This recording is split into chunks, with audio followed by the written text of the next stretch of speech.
Hello বন্ধুরা, শুভ সন্ধ্যা। দেখো তোমাদের জন্য আজ একটা রেসিপি দেখাচ্ছি, যেটা হচ্ছে কুমড়ো পাতার স্পাইসি বড়া। যেমন হচ্ছে কুমড়ো পাতাটাকে দেখেছো আমি জল দিয়ে ভালো করে ধুয়ে নিলাম।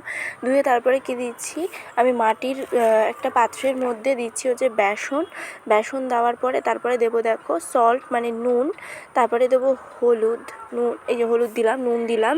আচ্ছা, তারপরে এবার দেবো কালো জিরা। আচ্ছা, তারপরে দেবো হচ্ছে কাঁচা লঙ্কা।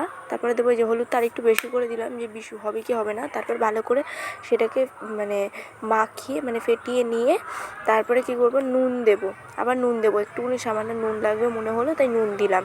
ঠিক আছে, তারপরে কি করব, ভালো করে মাখিয়ে এবার দেখো তারপরে হচ্ছে সামান্য একটু চিনি দিয়ে তারপরে এবার লঙ্কা দেবো।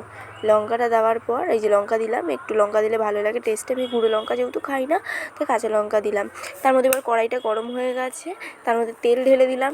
তেল দেওয়ার পরে এবার স্পাইসি ভাজা ভাজা হবে। ও হেব্বি খেতে, ভাত মুড়ি যেটা দিয়ে পারো খেতে চাও, এমনি শুধু সস দিয়েও খেতে পারো, ভীষণ ভালো লাগে। আমরা যদিও ভাত দিয়ে খেয়েছি।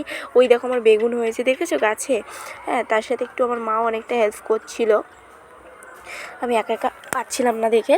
তারপরে দেখো আমার আগুনটাও খুব সুন্দর জ্বলছে। এই হয়ে গেছে আমার পুরো হচ্ছে কি কুমড়ো পাতার বড়া। বাই এখন।